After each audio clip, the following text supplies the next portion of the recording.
What's up, guys? Welcome back to my channel. So I'm here today to talk about The Real Housewives of New York City, Season 14, Episode 12, Well Heeled. So be sure to like, comment, subscribe, and let's jump right on into it. So we kick off with Miss Jessel and Pavitt. They go out to lunch, and after some little chit-chatting, and it's really funny. So Jessel recounts how she took the twins to like a little infant music class, and she's like, the class was going on this side of the room, and the boy was just running any which way, and it was reminding me of my dad's set of twins. So my dad and my stepmom have a pair of 6-year-old twins, and one of them is just so rambunctious. We went to actually a similar kind of class, kind of thing, like a little dance class, but kind of just like something to get the kids active and whatnot.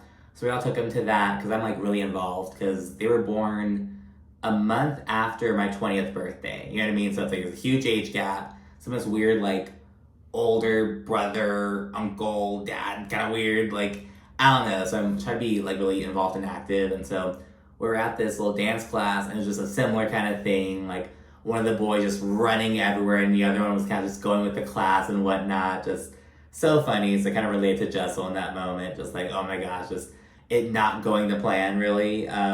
Jessel then vents a bit about Sai and Aaron and all their assumptions about her. They think that she has like all this privilege and whatnot. In a past episode, Jessel mentioned that seems like Aaron is trying to project her own privilege onto Jessel. And I think that's really it. And again, I think that Jessel may have grown up maybe middle class, you know what I mean? So she's like, well, I wasn't like poor, but I wasn't fucking rich.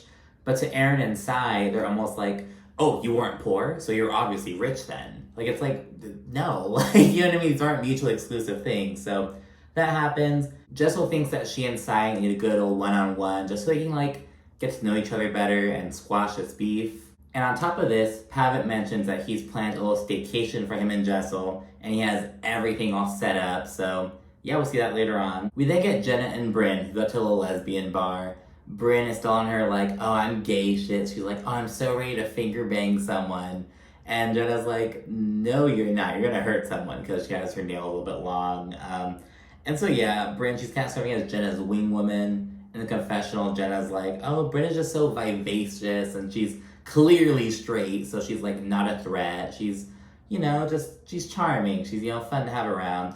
This younger girl starts kind of hitting on Jenna a little bit. Jenna's like, maybe she wants a MILF, I don't know. But, so yeah, and Brynn, she brokers a little number exchange, just kind of helping Jenna out, because Jenna's a little bit kind of socially awkward, but she's kind of picking up from Brynn a little bit. You know, she's kind of being smooth with some of the lines and whatnot. The girl's like writing her number on Jenna's arm, and she's like, oh, I'm gonna have to like give it to you again, because it like was like smudging or whatnot. And Jenna was like, oh no, it's fine. You can give it to me as many times as you want. Just like some shit like that. Just really much taking a page out of Brynn's book. And yeah, there's a little dancing moment. Jenna goes up on stage in her fucking Chuck Taylor, just kind of awkwardly there, but she's a moment. Sai and Aaron, they go on a little double date with their husbands. They chat about the trip and mention this game that they played where Brynn like texted Pavitt from Jessel's phone. And so Brynn, posing as Jessel from Jessel's phone, she texted Pavitt, oh, to be honest, I'm wet. Like, real talk, I'm wet. And Pavitt responded, you should really get a towel and dry off. And this made everyone laugh.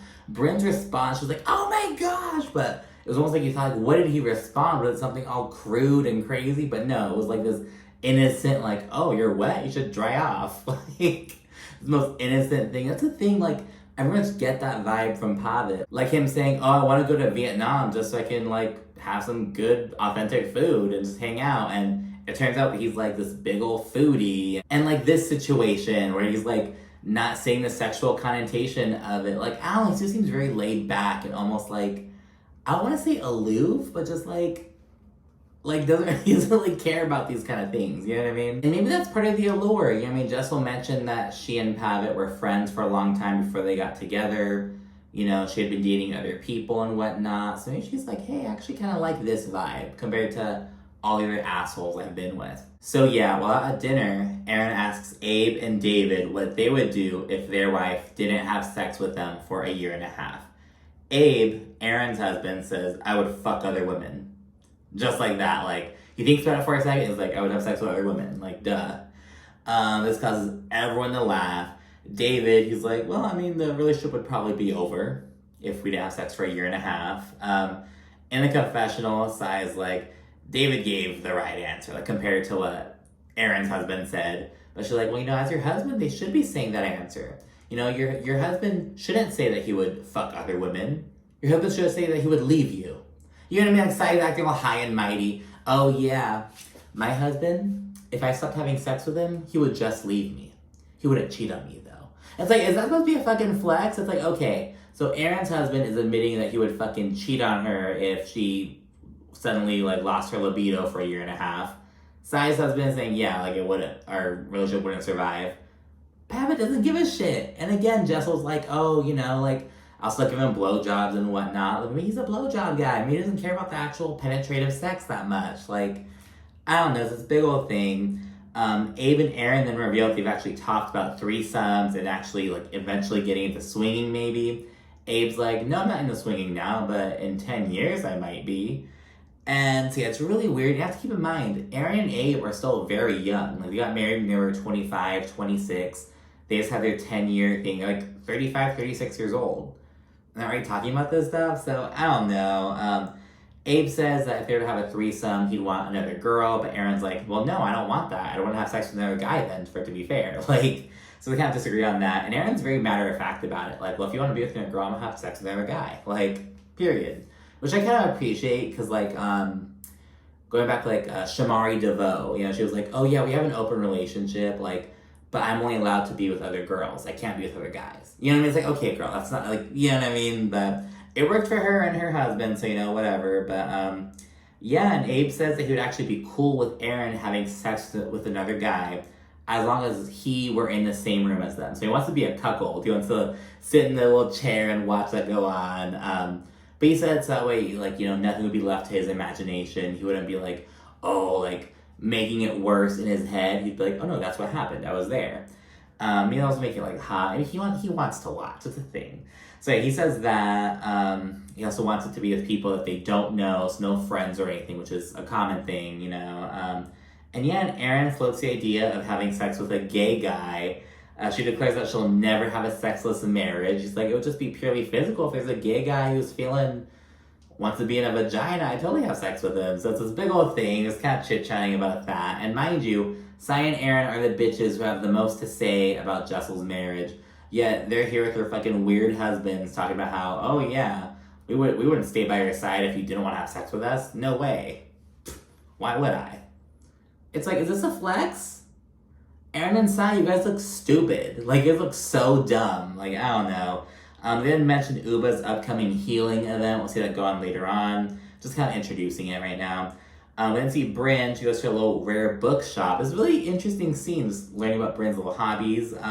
She discusses her love of literature and antique books. She's been collecting for about 5 years. And someone actually found an old article, I think in the New York Times, talking about like the younger generation of like antique book collectors, and it featured Brynn Whitfield in it. So yeah, she gets a call from her brother. They discuss how they're going to be like honoring their grandmother who passed away 1.5 years ago. And to do so, they want to like plant a tree in her honor in Central Park, like have a little placard. They want to be near ducks because she loved ducks. And they have a little sweet like sibling moment. Her brother's like making fun of Brynn because she's wearing like this hat. He's like, oh, you should leave a note in one of these antique books and be like, I was sitting right here wearing a cowboy hat. Like, just being stupid, little stupid sibling shit. But it, like, really warmed my heart to see. And earlier this season, Brynn was making, like, when she was talking about her background and stuff, she was talking about how she's not close to much of her family. Family's just a bunch of assholes and whatnot. But it really makes me happy to see that she's at least good with her siblings. She's very close with her siblings. At least her brother. But she also mentioned her sister as well.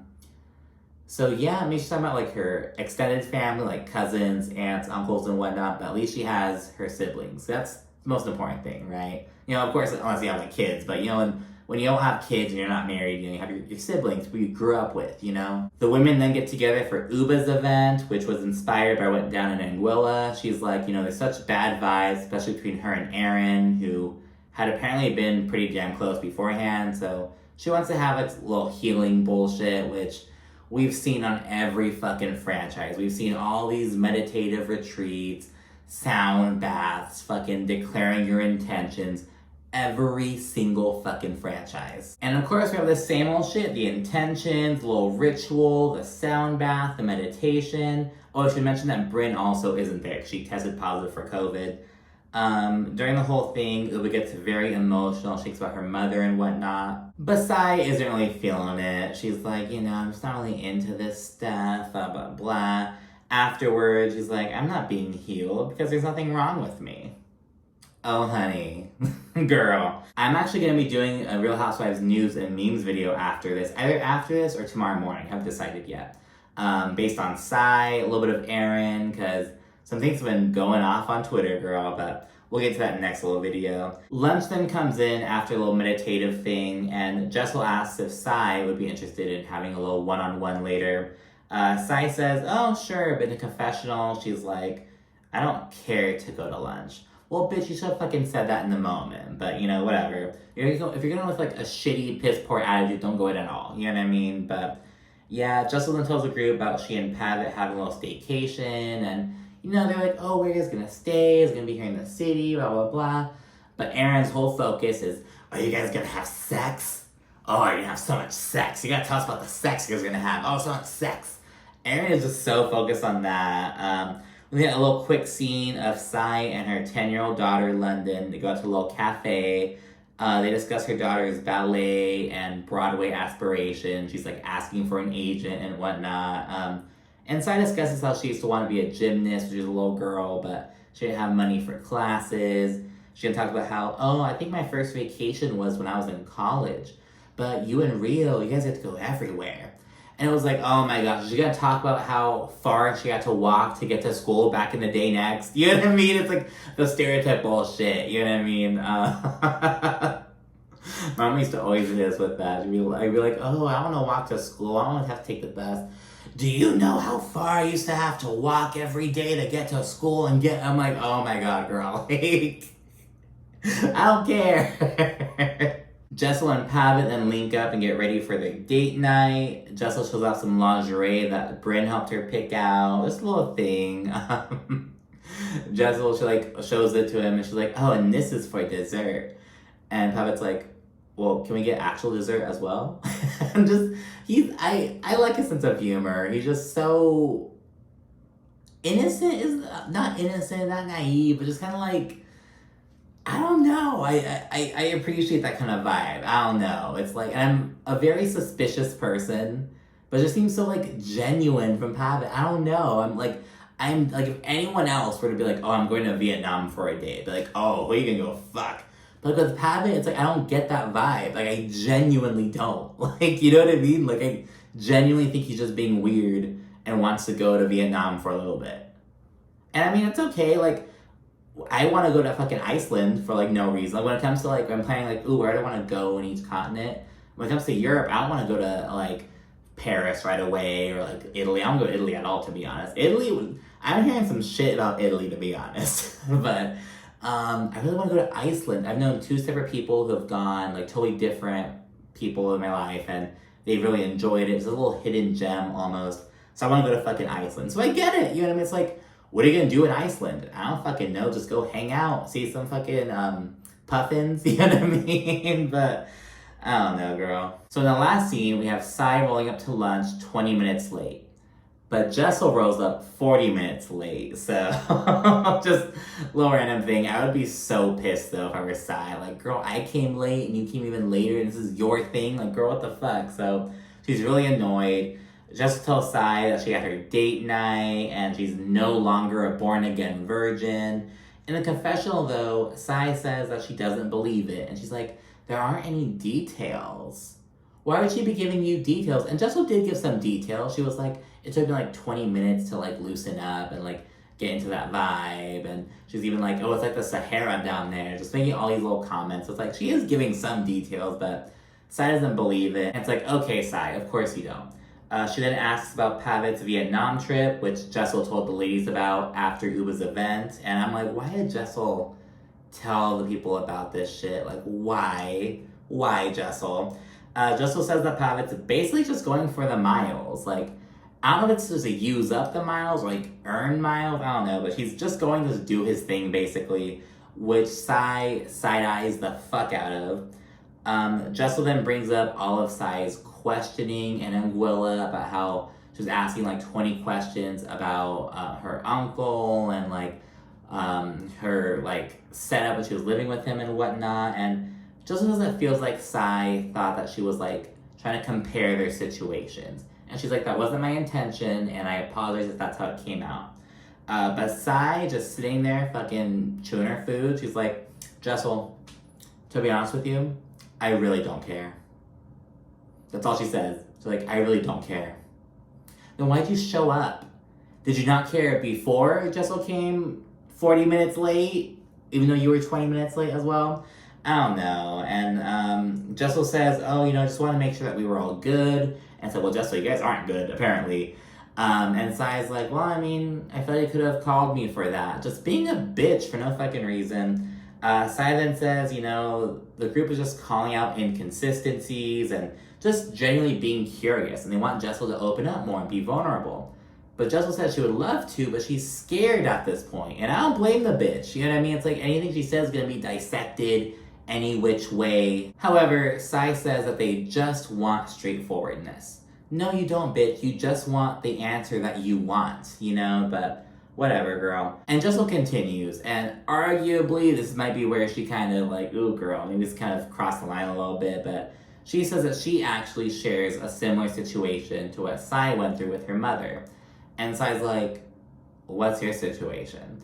And Jessel says, okay, well, so I was living in New York City. I was living with one uncle and working with another one. Both of them are her mom's brothers. And I believe that they're also the ones who weren't her mom's siblings the one who went to, like, Paris to become photographers? I don't know, girl. She was living with one uncle and working with another one. The one she was living with struggled with alcoholism. And Jessel says that she blames herself every day for not helping him enough. Just really trying to connect on that level.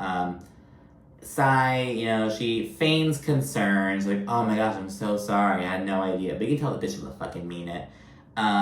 Jessel then said that discussing that period of her life in New York City is really hard for her. And she's really emotional. And she expresses feeling disrespected while she's opening up.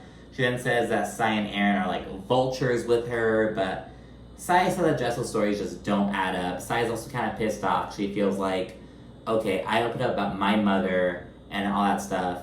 And now, all of a sudden, Jessel's trying to bring in her story because I shared mine. I'm emotionally exhausted. So she's really pissed off about that, essentially. And, I think maybe the way Jessel framed it, she's like, oh, I shared a similar situation. Now, you lived with your uncle overseas. You were under his roof and whatnot. And he was an alcoholic. But Sai, that's her mother. You know what I mean? Like, it was just it's not the exact same, you know what I mean? And she didn't say it was the exact same, so it was similar. I don't think that was the right call, Jessel. I'm sorry. But yeah, so Sai says, our stories just they're completely different. They're apples to oranges, and they're completely different. And she abruptly ends the lunch at that point. She's like, I gotta go. She's like, don't we get the check? But Jessel's like, no, go ahead. I'll get the check. Don't even worry about it. And Jessel's just right there finishing her food and whatnot, and it was just very rude of Sai. Just very nasty of her. In the next episode, we see her wreaking havoc with Jessel and Pavitt a little bit, although Pavitt and Jessel also kind of biting back a little bit, but we'll get more into that in the next little Real Housewives memes and news episode. But that's it for the recap. So thanks so much for watching. Be sure to stay tuned for more, as well as like, comment, and subscribe. Thanks again. Bye.